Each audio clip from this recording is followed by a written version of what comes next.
إن الحمد لله ونحمده ونستعينه ونستغفره أعوذ بالله من شرور أنفسنا ومن سيئات أعمالنا من يهده الله فلا مضل له ومن يضلل فلا هادي له أشهد أن لا إله إلا الله وحده لا شريك له وأشهد أن محمدا عبده ورسوله أما بعد يا أيها الذين آمنوا اتقوا الله حق تقاته ولا تموتن إلا أنتم مسلمون அன்புள்ள சகோதர சகோதரிகளே, அல்லாஹ்வின் மாபெரும் கிருபையால் அவருடைய பெருநாள் தொழுகையை தொழுதுவிட்டு அமர்ந்திருக்கும் நல்ல நேரத்தில் ஏக இறைவனின் சாந்தியும் சமாதானமும் பற்றா பெருக்கணையும் என்றென்றும் நம்ம அனைவரும் மீது நின்று நிலவட்டுமாக.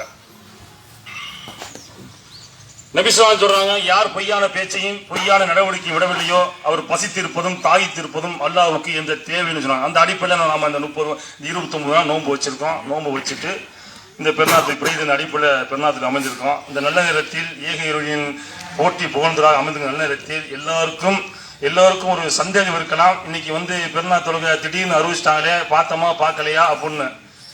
நபி ஸல்லல்லாஹு அலைஹி காலத்துல 2 கிராமவாசி வர்றாங்க, நாங்கள் நபி ஸல்லல்லாஹு அலைஹி பார்க்கல பிறைய. நபி ஸல்லல்லாஹு அலைஹி சொல்றாங்க, நாங்க பிறையை பார்த்து விட்டோம் அப்படின்னுமே நபி ஸல்லல்லாஹு அலைஹி சொல்றாங்க, நோன்பை விட சொல்லிட்டு நீங்க முஸ்லா திரளுக்கு கிளம்புங்க அப்படின்னு எல்லாரும் கட்டளையிடுறாங்க. அந்த அடிப்படையில் ஒரு அல்லாஹ்வின் சாட்சி கூறி 2 களிமா சொன்ன முஸ்லீம்கள் சொன்ன அடிப்படையில் நம்ம பெருநாள் தொழுகிறோம். அப்படி இதில் யாருக்கும் எந்த சந்தையும் வர தேவையில்லை. அவர்கள் நம்மளுடைய விவாதத்தை கெடுக்க மாட்டாங்க. அப்ப அதுல நம்ம மனசுல வச்சுக்கணும், இந்த ஒரு அல்லாஹ் ஒரு சோதனை சொல்றாங்க. அல்லாஹ் உங்களை அழகியல் செய்யக்கூடிய யார் என்பதை சோதிப்பதற்காகவே மரணத்தையும் வாழ்வையும் அவன் படைத்தான், மிகைத்தவன் அப்படின்னு நல்லா சொல்றான் பாருங்க. இதுதான் நம்முடைய வாழ்வை படைச்சிருக்கிறது, வாழ்வையும் இந்த மரணத்தையும் படைச்சிருக்கிறது நம்மளை சோதிப்பதற்கு. இந்த வாழ்வில் சோதனை, இந்த மாதிரி சோதனை வரதுங்க, அதெல்லாம் வென்று விட்டு நாம் வரணும். அப்ப இந்த ரமலான்ல நாம கடந்து வந்த அமல்கள் என்ன, இனிமே செய்யக்கூடிய நிலைமை என்ன, அதை பத்தி சிந்திக்கணும். மற்றவங்க தான் அவங்க அன்னைக்கு நோன்பு வச்சுட்டாங்க, இன்னைக்கு அவங்க பேர்ல நோன்பு வச்சிருக்காங்க. அதே மாதிரி நபி ஸல்லல்லாஹு அலைஹி சொல்றாங்க, நோன்பு இன்னைக்கு வைப்பது ஹராம். பெருநாள் தொழுகை பிறை தெரிந்து விட்டது அடிப்படையில் யார் வச்சாலும் சரி அது ஹராம். அது நபி ஸல்லல்லாஹு அலைஹி தடுத்திருக்காங்க. அப்ப நோன்பை விட்டுட்டு பெருநாள் தொழுகைக்கு வந்துடணும். சில வராத மக்களுங்க அவங்களுக்கு அறியல, ஏன் மார்க்கம் தெரியல. மார்க்கம் தெரிந்த அடிப்படையில் எது சுன்னத்து, நபி ஸல்லல்லாஹு அலைஹி எதை சொல்லியிருக்காங்களோ அதை செயல்படுத்த அவங்களால முடியல. மக்களுடைய மனசை பாக்குறாங்க, இது நினைச்சிருவாங்க கொண்டுருவாங்க. ஏன்னா இதே பார்த்திபனூர்ல 3 மணிக்கெல்லாம் சொல்லியிருக்காங்க, பிறை 3 மணிக்கு அறிவிச்சு பெருநாள் தொழுகெல்லாம் நம்ம தொழுதுருக்கோம். 3 மணிக்கு அறிவிச்சிருக்காங்க. முன்னாடி இந்த மாதிரி போன் வசதி உள்ள, அதுவும் போன் வசதி உள்ள காலம் தான், அப்படிதான் பண்ணாங்க. அப்ப இந்த அடிப்படை எந்த டயத்துல கிடைச்சாலும் சரி நம்ம பெருநாள் தொழுவது நம்ம கடமை. ஏன்னா சோதனை வரும், மனசு நம்ம எப்படி இருக்கு, நம்மளுடைய நிலைமை எது, எப்படி நம்ம எடுத்துக்கிறோம். ஒரு ஹதீஸ் வருது, ஒரு செய்தி வருது, அந்த செய்தி உண்மையான செய்தி நம்ம அறிஞ்சிட்டா அப்ப அதன்படி நம்ம பின்பற்றக்கூடிய மக்களாக இருக்கலாம். இதுல எந்த கருத்து வேறுபாடு இல்லை. அந்த ரமலான் மாதத்துல நோன்பு வைத்து நம்ம எடுத்த பயிற்சி என்ன, நல்லா தொழுதிருப்போம். 5 வக்து தொழுதிருப்போம், கரெக்டா தொழுதிருப்போம். எல்லா வக்தும் தகஜத் தொழுதான் தொழுதிருப்போம், அந்த இறை தொழுகை தேடி இருப்போம். இனி ஒரு நாட்கள்ல நம்முடைய அமல்கள் இதெல்லாம் இறைச்சத்தை அடிப்படை செய்ய வேண்டியவை செஞ்சிருப்போம். இனி ஒரு நாட்கள்ல இந்த அமல்கள் தொடரணும். இந்த நல்ல அமல்கள் நம்ம என்னென்ன செஞ்ச அமல்களோ, இரவு தொழுகை சகர் நேரங்கள் நம்ம தொழுதிருப்போம். இந்த சகர் நேரில் அல்லாஹ் ரொம்ப விரும்புறான். சகர் நேரில் இந்த கடமையான தொழுகைக்கு அடுத்து இந்த சகர் நேரத்தில் தொழுகிற நம்மளுடைய எந்த கஷ்டமா இருந்தாலும் அல்லாஹ் வானத்துல இறங்கி யாராவது என்ற பாவ மன்னிப்பு கேட்க இருக்கலாம் அப்படின்னு கேட்கிறான். அப்ப பாவ மன்னிப்பு தேவைக்கணும். அது போக ரொம்ப முக்கிய விஷயம், சும்மா தொழுகை நோன்பு இவாதத்துல ஒரு பக்கம் இருக்கட்டும், நம்ம இந்த ஊர்ல நடக்கிற சில சம்பவங்கள் தெரிஞ்சிருப்பீங்க, எல்லாரும் தெரிஞ்சிருப்பீங்க. என்ன, பேய் மனிதன உடம்புல பேய் ஆடுது அப்படின்னு சில பேர் நம்பிக்கையில இருக்காங்க. அப்ப கண்டிப்பா அதை பேசிட்டாங்க, பேய் இருக்கா இல்லையா. இல்ல பெண்களுக்கு அந்த இது இருக்கும், பெண் பேய் இருக்கா இல்லையா. அல்லாஹ் நம்மளை உயிரை கைப்பற்றிடான் அப்படின்னு நம்புறோம். எல்லாரும் நம்புறோம். அல்லாஹ் இந்த உயிரை கைப்பற்றிட்டான். யாராவது ஒரு மௌத்தா போயிட்டா நம்ம அல்லாஹ் எடுத்தா இன்னா லில்லாஹி வ இன்னா இலைஹி ராஜிஊன் அப்படி எல்லாமே சொல்றோம். அவர் எப்படி மௌத்தானாலும் சரி அல்லாஹ் அவனுக்கு மரணத்தை கொடுத்து விட்டார், அல்லாஹ் தான் கைப்பற்றினான். எல்லாம் இதுல சந்தேகம் இருக்கா? யாருக்குமே சந்தேகம் இருக்காது. ஒரு முஸ்லீம் ஆகிய நமக்கு அல்லாஹ் தான் நம்ம உயிரை எடுக்கிறான். உயிரை எடுக்கிற மலக்கள் முகத்தை வச்சு நல்ல ஒரு கெட்ட ஒரு அடிப்படையில் அந்த உயிரை எடுக்கிறான். அப்ப அந்த உயிரை எடுக்கக்கூடிய அல்லாஹ் அல்லாஹ் கையில நம்ம உயிர் போய்விட்டது. அப்ப என்ன பண்றது, நமக்கும் அந்த உயிர் எடுக்கப்பட்டவருக்கும் ஒரு திரை, நம்ம போய் ஜனசாவை போய் அடக்கம் பண்ணிட்டு வந்துடுறோம். பைத்தாங்குழியில் வச்சாச்சு, மண்ணை போட்டு மூடியாச்சு. அவர் எப்படி வேணா இருக்கட்டும். அவர் யாருக்கு போயிட்டாரு, அல்லாஹ்வுடைய கண்ட்ரோலுக்கு போயிட்டாரு. அல்லாஹ்வுடைய கண்ட்ரோலுக்கு போன ஒரு ஆளு அல்லாஹ்வை மீறி ஒரு மனிதன் மேல் மேலாடுகிறார் அவர் வந்து சொல்றாரு இவராரு அப்படின்னு சொல்லிட்டு மக்கள் வந்து நம்பிக்கை இருந்தாங்கன்னா அதையும் நம்பக்கூடிய மக்கள் இருந்தா என்ன பண்றது? அப்ப நம்ம எப்படி லா இலாஹ இல்லல்லாஹ் முஹம்மது கலிமா சொன்னோம்? அப்ப இஸ்லாத்தை விட்டு வெளியே போயிடறோம். அல்லாஹ் வந்து எந்த பாவத்தை மன்னிக்க மாட்டான்னு சொல்றானோ அந்த பாவம், ஏன்னா அல்லாஹ்வுடைய அதிகாரம் அது. அல்லாஹ்வுடைய அதிகாரத்துல ஒருத்தர் வந்து அல்லாஹ் வந்து கைக்குள்ள போயிட்டு அவர் உயிர் போயிடுச்சு, அல்லாஹ்வுடைய பக்கம் போயிட்டாங்க. அவங்க வந்து பேய் வந்து இங்கிலீஷ்ல பேசுது, தமிழ்ல பேசுது, நான் நேற்று தான் பேசுது, இன்னைக்கு தான் பேசுது, அப்படி இங்கிலீஷ் பாட்டு பாடுது. இதெல்லாம் எப்படா கரெக்டா சொல்றாங்கடா அப்படி அப்படி நம்ம ஆளுக்கு வியாக்கணம் பண்றாங்க. உங்களுக்கு தெரியாது, அவங்கள மாதிரி செயல் கட்டுறாங்க. பெண் பேயா வந்தா அவங்கள மாதிரி ஆடை அணிகிறாங்க. இதெல்லாம் எப்படி? இதெல்லாம் உங்கள் உள்ளத்துல நீங்க எவ்வளவோ கேட்டிருப்பீங்க. நம்ம பிறந்ததிலிருந்து இறக்க போற வரைக்கும் எவ்வளவோ சினிமா பாட்டு கேட்போம், இல்ல இங்கிலீஷ் பாட்டு கேட்போம். இங்கிலீஷே தெரியாது பேய். அந்த ஆள் தமிழ்நாட்டில் பிறந்தவர் இங்கிலீஷ் எப்படா பேசுது இப்பெல்லாம் உங்களுக்கு தோணும். இதெல்லாம் உங்க மைண்ட்ல எழுதி இருக்கு. உங்களோட மைண்ட் இருக்காங்க. அல்லாஹ் படைத்த இந்த மூளை வந்து அவ்வளவு விஷயங்களை சேகரிச்சு இங்க வச்சிருக்கு. நீ பாக்குறீங்களா, ஒரு ஆளை வந்து 30 வருஷத்துக்கு முன்னால பார்த்து மறந்துருப்பீங்க, ஃப்ரெண்டாவே இருப்பான், சின்ன புள்ள படிச்சிருப்பீங்க. அவனை 30 வருஷத்துக்கு அப்புறம் பார்த்து உங்க மூளை டக்குன்னு எடுத்து சொல்லும், இன்னாலே நீ ரஹீம் தானே, நம்ம ஒன்னா படிச்சோம்ல, நம்ம கிளாஸ் மட்டும் தானே அப்படின்னு சொல்லுதே. சிந்திக்கிறது இந்த மாதிரி நம்மளுடைய செய்திகளை சேகரிச்சு மண்டியில மூளை வைக்க எல்லாமே. நீங்க என்னென்ன கேட்கறீங்களோ என்னென்ன பேசுறீங்களோ தூக்கத்துல பேசிருப்பாங்க. பாத்தீங்களா, தூக்கத்துல என்னென்னமோ பேசுவாங்க. அதே மாதிரி தூக்கத்துல நீங்க பேசுறத கேட்டுக்கிட்டு இருப்பாங்க. தூக்கத்துல வந்து எழுப்புற மாதிரி இருக்கு. இந்த மாதிரி நிறைய சம்பவங்கள் நடந்துகிட்டே இருக்கும். அது எல்லாமே உங்களோட மைண்ட்ல சேவாங்க. இந்த சேவான விஷயங்கள் தான் மனிதனுக்கு ஏதாவது ஒரு பிரச்சனை இருக்கும். அவனுக்கு ஒண்ணு கள்ளக்காதல் இருக்கும், இல்ல கள்ள பிரச்சனை இருக்கும். இது மாதிரி நிறைய இருக்கு. இல்லாம சாராயம் காய்ச்சுவான். இந்த மாதிரி ஆட்கள் என்ன பண்ணுவாங்க, தன்னுடைய நடத்திய இல்ல அவங்களுக்கு பிரச்சனை இருக்கும். அந்த மாதிரி பிரச்சனைகள் இருக்கும். அவங்க உள்ளுக்குள்ள ஏதாவது நோய் இருக்கும். இதை வெளிப்படுத்தினா சந்தேகம் வரும். அப்படிங்கிற போது அவங்க மனசு அப்படியே கொஞ்சம் கொஞ்சமா புழுங்க ஆரம்பிச்சுமே. அது வந்து வலி வேற வெளியே வந்து என்ன கொட்டாங்க, நான் பேய் வந்துட்டேன், எங்க சின்ன மாமன் இறந்து போனாங்க, அவங்க வந்துட்டாங்க, உங்ககிட்ட வந்து பேச ஆரம்பிச்சிட்டாங்க, நல்லா இருக்கேன் சோமா இருக்கேன் அவங்க கேட்கறாங்க அப்படின்னா உங்களுக்கு தெரியுமே, அவங்களுக்கு அவங்க நல்லா தெரியும். அதை போய் என்ன பண்றாங்க, பேய் விரட்டுறேன்னு சொல்லி விட்டு அல்லாஹ்வுக்கு இணை கற்பிக்கக்கூடிய அனைத்து செயலும் பண்றாங்க. எங்க என்னென்ன மந்திரவாதி இருக்காங்களோ மாயவாதி இருக்காங்களோ அவன் வந்து ஒரு இரும்பு சமத்தை கொடுக்குறான், ஒரு துணுவை போட்டு கொடுக்குறான், இல்ல ஒரு தண்ணியை போட்டு கொடுக்குறான், இல்ல ஓதி அடிக்கிறாரு, எதுவோ இருக்கட்டும். அதை குடிச்சவனே மயக்க வந்துருது, அவங்க தெரிஞ்சு பேசுறாங்க, போட்டு அடின்னு அடிக்கிறாங்க, அடிச்சு ஆள் விரட்டப்படுது. இப்பெல்லாம் பேய். இதெல்லாம் எப்படி இருந்துச்சு, ஒரு 86 இருந்துச்சு. 1986 இந்த மாதிரி சம்பவம் 3 நடந்துருந்துச்சு. அப்புறம் கொஞ்ச நாள் இல்லாம இருந்துச்சு. இப்பயும் மறுபடியும் ஆரம்பிச்சு. அப்ப நம்பிக்கை மாறுது. அப்ப இருக்கிறத நீங்க உள்ளுக்குள்ள நீங்க பேய் இருக்குன்னு உங்க சின்ன பிள்ளைகிட்ட சொல்லி வளர்த்தீங்கன்னா அது அப்படிதான் வளரும். நல்லா தெரிஞ்சுங்க, நல்லா தெளிவா சொல்லுங்க. உங்க பிள்ளைகளை வளர்க்கும் போது நீங்க சொல்லுங்க, பேயும் இல்லை பிசாசும் இல்லை, அல்லாவின் பிடிக்குள்ள போன ஒரு உயிர் எப்படி திரும்பி வரும்? அப்புறம் திரும்பி வந்து நம்ம அல்லாஹ் வந்து சக்தி இல்லாதவனா? நம்ம என்ன என்னத்தை நம்புறோம்? நம்முடைய நம்பிக்கை வீணா போச்சு. ஈமானே தகருது. அல்லாஹ்வுடைய நம்பிக்கையில் உள்ள ஒரு கைப்பற்றின உயிர் வந்து மலக்கல் மருத்துவ கை திரும்பி வந்துடலாமா? தெரிஞ்சு படிச்சிருக்கீங்களா? அல்லாஹ் நம்ம கொண்டு மையத்தை கொண்டு அடக்கம் பண்ணி வச்சிட்டோம். இன்னும் விட ஒரு மௌத்தை அடக்கம் பண்ணான், ஒரு பெண்ணை அடக்கம் பண்ணிட்டு வர்றான். பண்ணிட்டு வரும்போது அவங்க என்ன நிலைமை என்ன யாரும் சிந்திச்சு பாத்தீங்களா? வச்சுட்டு வந்துட்டோம், நம்ம தாயோ தந்தையோ வச்சுட்டு வந்தாச்சு. வச்சுட்டு வந்துட்டு மலக்கு வந்து கேள்வி கேட்பாங்க. அந்த கேள்விக்கு அவங்க சரியா பதில் சொல்லணும். இந்த உலகத்தில் அவங்க வந்து மண் ரப்புக்குன்னு கேட்பாங்க, நீ உன்னுடைய யார், அவனுடைய இறைவன் அல்லான்னு சொல்லக்கூடிய வார்த்தை வாயிலிருந்து வரணும். வந்தா மட்டும் ஒரு 5 கேள்வி கேட்டு உன்னை வேதம் எது உன் நபி எதுன்னு கேட்ட ஒரு பதில் சொன்னார்னா அவருக்கு புது மாப்பிள மாதிரி தூக்கம்.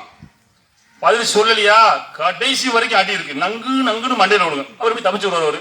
அவர் வந்து இங்க வந்து எங்க வீட்டுல வந்துட்டாரு, அந்த வெளியே இந்த ஆடுறாரு, அவர் மாதிரி சேலை கட்டுறாரு, அவர் மாதிரி பேசுறாரு, அவர் மாதிரி நடவடிக்கை காமிக்கிறாரு, விரட்டுறாங்க, கொள்றாங்க. இப்படி வந்து நம்பிக்கை வச்சோம்னா அப்ப பெண்கள்கிட்ட ரொம்ப வீக்கா இருக்கும்.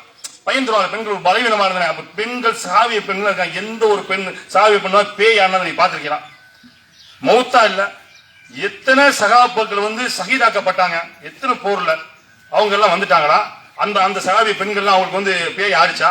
சிந்திக்க வேணாம். நம்ம எப்படிப்பட்ட ஒரு இழிநிலையில இருந்து திரும்பி வந்திருக்கோம். இஸ்லாத்தை ஏத்துக்கிட்ட மெயின் காரணங்க மூட நம்பிக்கையை அறவோடு ஒழித்து கட்டிய அந்த மார்க்கம்.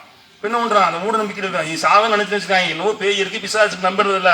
இதுல போய் நீ விழுந்துட்டீங்கன்னா உங்களுடைய கைப்பிடி அவங்கிட போயிடும். நல்லா பாத்துங்க, சைத்தான் உங்களை பிடிச்சு வச்சுக்கிட்டு விடவே மாட்டேன். கடைசி வரைக்கும் நீங்கள் அந்த நம்பிக்கையிலிருந்து வெளியே வர முடியாது. அப்ப ஈமானை நம்ம சரிப்படுத்திக்கணும். ஒரு கால் வர முடியாது. நம்புங்க. நீங்க ஏன் அப்படி பேசுறான்? அவன் முட்டாள் செவ்வளவு சேர்த்து ஆறாதீங்க. பேயானா இல்ல சுடுதண்ணி வந்து மூஞ்சி ஊத்துங்க, ஓடிடுவாங்க. அதோட பேயானு அவங்க உள்ளத்துல ஒரு பிரச்சனை இருக்கு.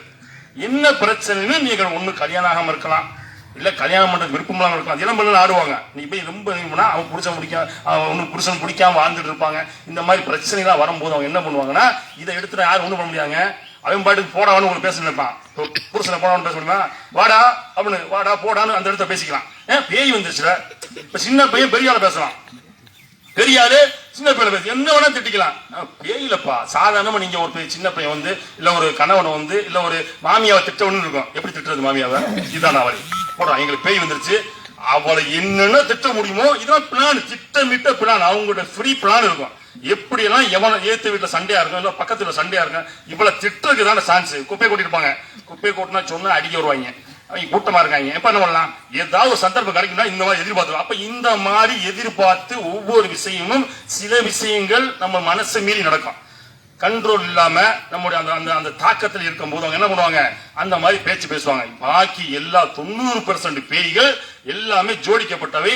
அவங்க நம்பிக்கை கவுளத்துல இருந்ததுனால அப்படியே வெளியே வந்துடும். அப்ப நம்பிக்கை நம்பிக்கை எப்படி இருக்கணும், ஈமா நம்ம நோன்பு வச்சிருக்கோங்க. அப்ப நோன்பு வச்சுட்டு கூட நம்ம பேய் வருவோம். நோன்பு வச்சிருக்கோம், நம்ம விவாதத்துல இருக்கான். நோன்பு வச்ச பேய் நோன்பு, அப்ப அந்த பேய் நோன்பு வைக்காத கேட்க முடியல. போய் நோன்பு வச்சிருக்கான்னு கேட்கறீங்க. பேய் நோன்பு வச்சு எப்படி வந்துச்சு? அப்ப எப்படி சிந்திக்கிறாங்க மக்கள், எப்படி நம்ம மனமாட்டம் பண்றாங்க. அதுல என்ன பண்றாங்க, அவங்க கொடுக்குறாங்க ஒரு இது கிளாஸ் தண்ணி, அது என்ன இருக்குது, மயக்க மருந்து இருக்கும், உங்களுக்கு தெரிய மாட்டேங்குது. அதை முடிச்ச உடனே கொஞ்சம் அடி தாங்க முடியும். அடி நல்லா விழுந்து போய் ரொம்ப அடி தாங்க முடியும். மயக்க மருந்து ஒரு லிமிட்டுக்கு உங்களுக்கு யூஸ் ஆகும். பாத்தீங்கன்னா மயக்க மருந்து போடுவாங்க இந்த ஆபரேஷனுக்குலாம். அது மாதிரி அதுல கொஞ்ச நேரம் மயக்கம் இருக்கும்.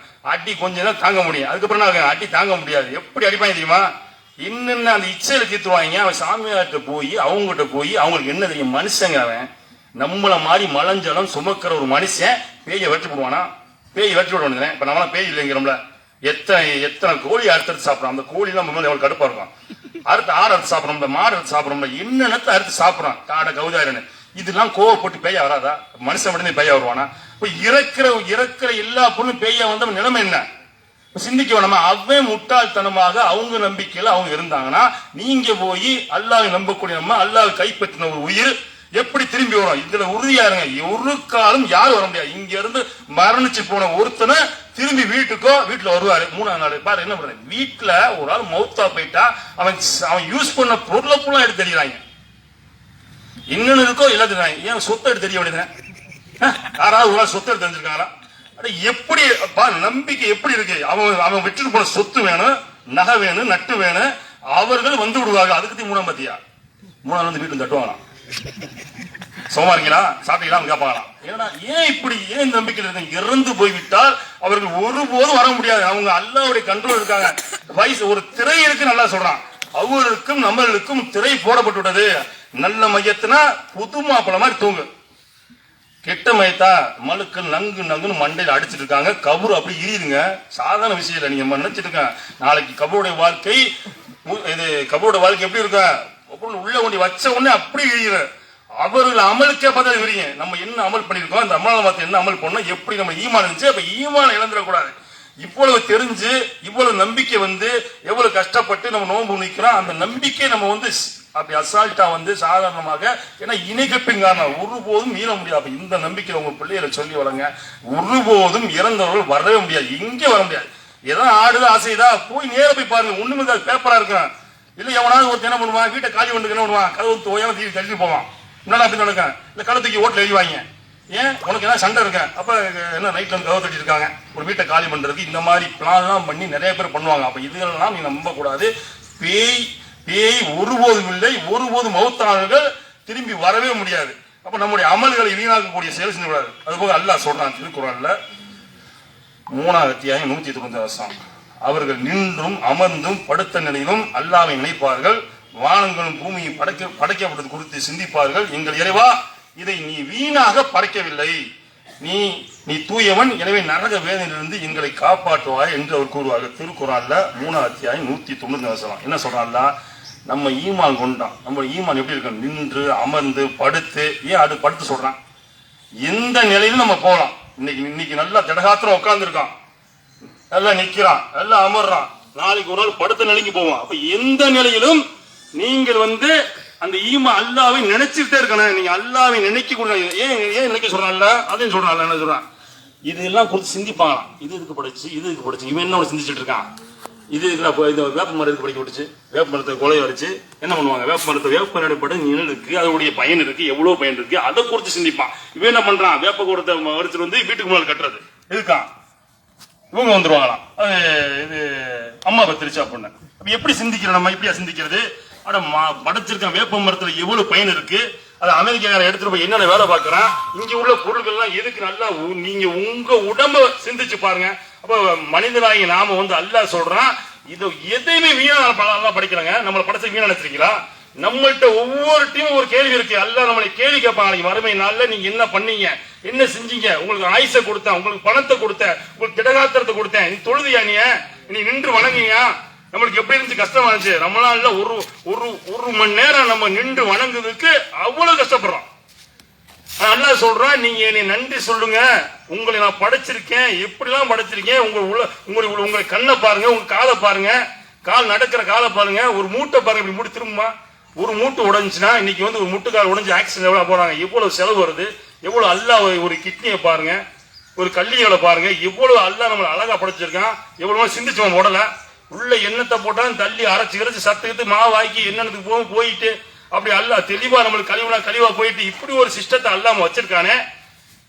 எப்படி ஒரு அல்லாஹ் வந்து ஒரு படைப்பாளன், அந்த படைப்பை கொடுத்து சிந்திக்கணும். இப்படா வானத்தை படைச்சிருக்கான், ஒண்ணுமே கூரையே இல்லையே, எப்படி இந்த வானத்தை படைச்சான், இதை சிந்திக்க. சூரியன் காலில் வந்து உதிக்குது, சூரியனை பாருங்க, சந்திரனை பாருங்க, இப்படி நம்மளுடைய எண்ணங்கள் வந்து அல்லாஹ் படைச்சதை பத்தி குறிக்கணும். அல்லாஹ் எவ்வளவு நன்றி சொல்றான். இதை படைச்சதெல்லாம் பார்த்து நீங்க நன்றி சொல்லுங்க, நன்றி சொல்லுங்க. படுத்த நிலையும் நின்ற நிலையும் அமர்ந்த நிலையும் அவர்கள் வந்து அல்லாஹ்வை நினைப்பார்கள். எதுக்கு இந்த எதையும் நான் வீணா படைக்கல, இதுக்காண்டி நரகத்தில் எதையும் வீணாக படைக்கும் போது நம்பணும். எதுவுமே இந்த உலகத்தில் படைக்கப்பட்டது எதுவும் வீண் இல்லை, எல்லாமே நமக்காண்டி படைக்கப்பட்டது, நமக்கு அதை வந்து அனுபவிக்க கொண்டு நாம வந்து அல்லாஹ்வை நன்றி மறக்காக இத்தனை நாள் 30 நாள் எப்படி நம்ம தொழுது வந்தோமோ, இந்த தொழுகை அமல். அப்ப அல்லாஹ்வை இந்த நரகத்தின் வேதிலிருந்து நபிஸ்ஸலாம் நோன்பு நரகத்தை காக்கக்கூடிய கேடயமாக இருக்கு அப்படின்னு நபிஸ்ஸலாம் சொல்றாங்க.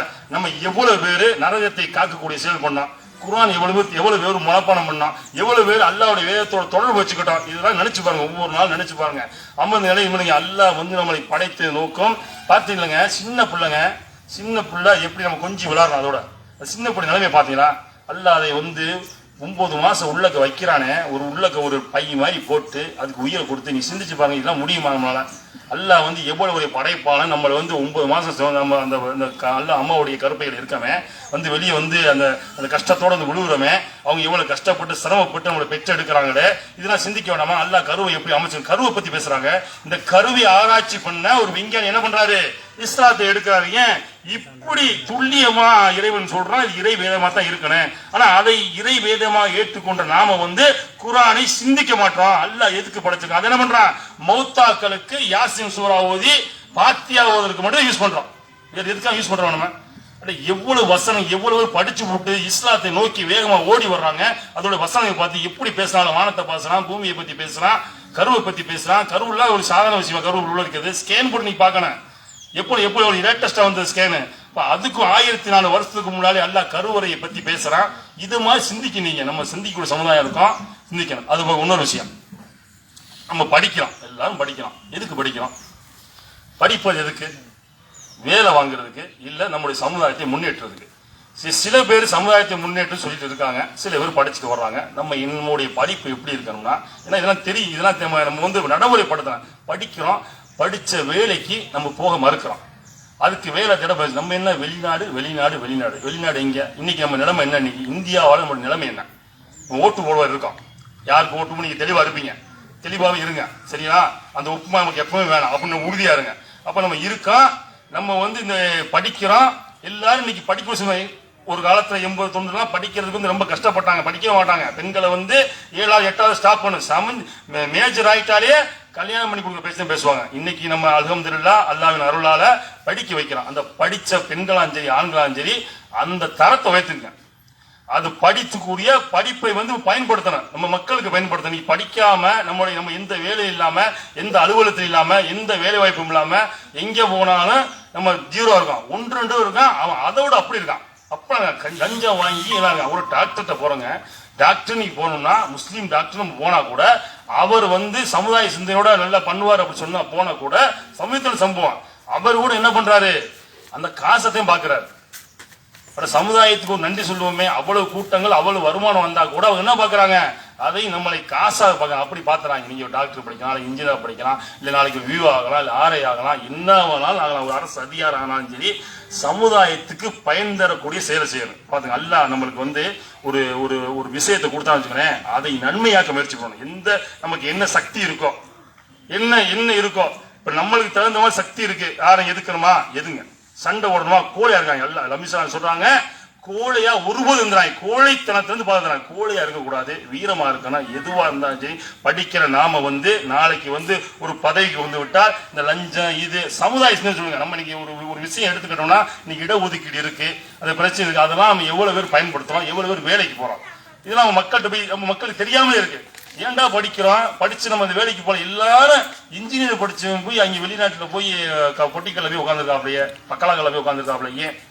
ஏன் இன்ஜினியர் படிச்ச, இன்ஜினியர் படிச்ச வேலைக்கு இல்லையா, மற்ற சமுதாய மக்கள்லாம் நீ பார்க்கவே இல்லையா, அவளுக்கு அல்லா ரிஸ்க் கொடுக்கலையா, அல்லா அருள் பறிக்கலையா, அவங்களாம் பெரிய இடத்துக்கு வரலையா, ஏன் நம்மளால வர முடியாது, ஏன் அந்த இது வைக்கிறீங்க, அதை படிச்சு அந்த ஒரு வருஷத்துலயே உங்களுக்கு வேலை கிடைக்கணும் கட்டாயமா, அல்லாஹ் கொடுப்பாங்க. அல்லாஹ் மேல நீ நம்பிக்கை, ஏன்னா உணவளிப்பவள் சிறந்தவன் அல்லாஹ் ஒருவனே. நீ எங்க இருந்தாலும் சரி, உங்களுக்குள்ள உணவு அல்லாஹ் தயார் பண்ணி வச்சுட்டான்.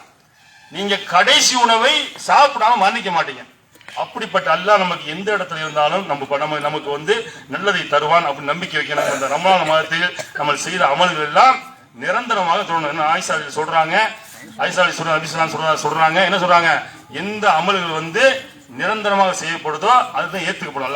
நம்ம இவ்வளவு நாள் செஞ்ச அமல் இந்த ஸ்பெஷலா சீசன் மாதிரி சீசனுக்கு வந்து வர்றது மாதிரி போயிடாம நம்மளுடைய ரமலான் மாதம் எப்படி தொடர்ந்துச்சோ அது மாதிரி நம்ம அமல்கள் இரவு தொழுகை, மற்றபடி 5 தொழுகை, ஏன்னா ஃபஜர் தொழுகிற, அசர் தொழுகை உங்க நன்மையில இழந்துறேன், ஃபஜர் தொழுகைனா உங்க உலகத்தை விட பெருசுங்க விசுவாசலாம், ஃபஜருடைய முன் சுண்ணத்து, அப்படி நிறைய விஷயம் நம்ம இந்த கத்துக்கிட்டு வந்திருப்போம். அதையெல்லாம் பயன்படுத்தி நன்மை கொண்டு அப்ப நீங்க தெளிவா இருந்துக்கணும். நம்மளுடைய லைஃப் இந்த மரணமும் வாழும் எதுக்கு அல்லாஹ் சோதனைக்காண்டி வச்சிருக்கான். எது நடந்தாலும் அல்லாஹ் நம்ம கொடுத்திருக்கான், அதை ஏத்துக்கிட்டு அதன்படி வாழக்கூடிய மக்களா இருக்கணும். சோதனை கண்டு தோன்றக்கூடாது, சோதனைக்கு தோன்றி வேற பக்கம் போய் வேற வாழ்க்கை பக்கம் போயிடக்கூடாது.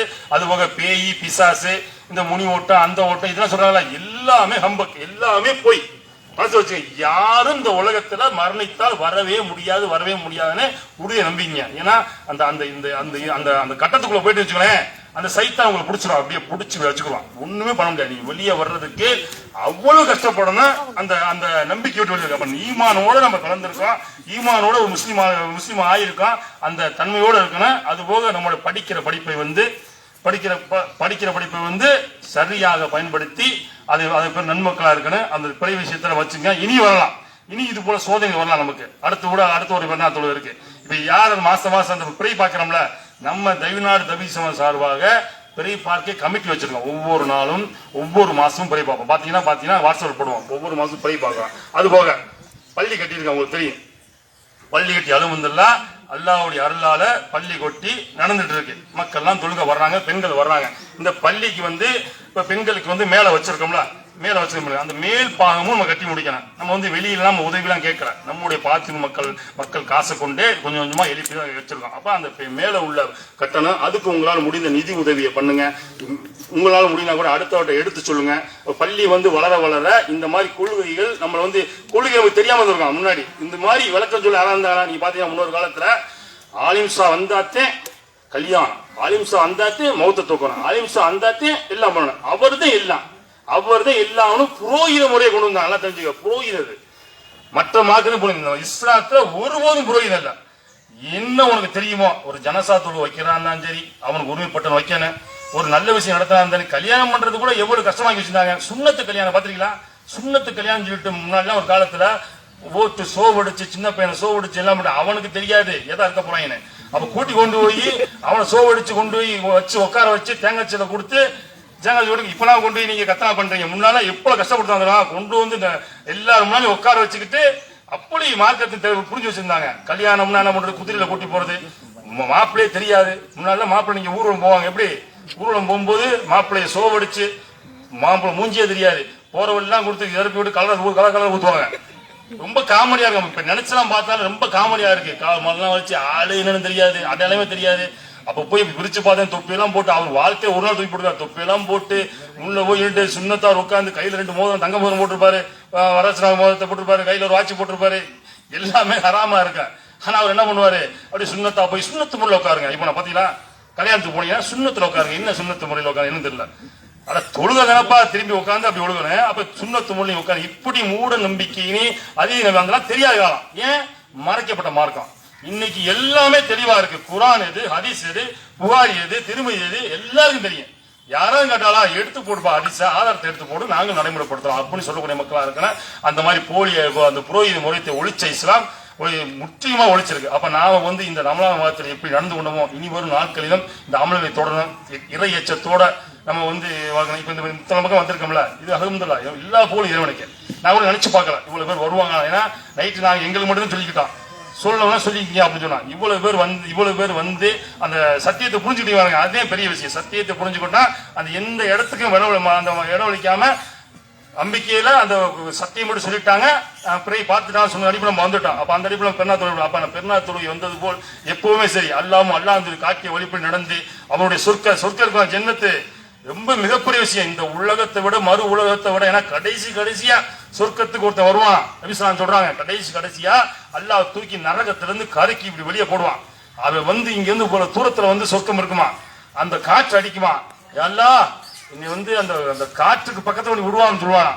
அல்லாஹ் மிகவும் கருணையாளன். நல்லா கேட்டுங்க, கருணையாளி மிகப்பெரிய கருணையாளன். என்ன பண்ணுவானா, சரிப்பா இனிமே எதுவும் கேட்க மாட்டிய, ஒண்ணும் கேட்க மாட்டேன்னு சொல்லுவான். கொண்டு போய் பக்கத்துல வைப்பான். பக்கத்துல இருந்து கொஞ்சம் அவர் அப்படியே மறுபடியும் யோசிப்பாரு, எல்லாம் இன்னும் கொஞ்சம் உள்ள கொண்டு அந்த அந்த அந்த தண்ணி பக்கம் இருந்தா குழுன்னு இருக்குமே. சரி பரவாயில்ல, இனிமே இப்ப சொன்ன ஆகணுமானே, நீ எதுவுமே திருப்பி கேட்க மாட்டேன்னு சொன்னீங்க. இல்ல இனிமே கேட்க மாட்டேன். சரி கொண்டு வந்து போடுவான். மறுபடியும் அந்த அவர் கொஞ்சம் நேரம் இருந்துட்டு என்ன சொல்லுவாரு, மறுபடியும் அந்த சொர்க்கத்துக்குள்ள என்னை கொஞ்சம் தள்ளி போட்டு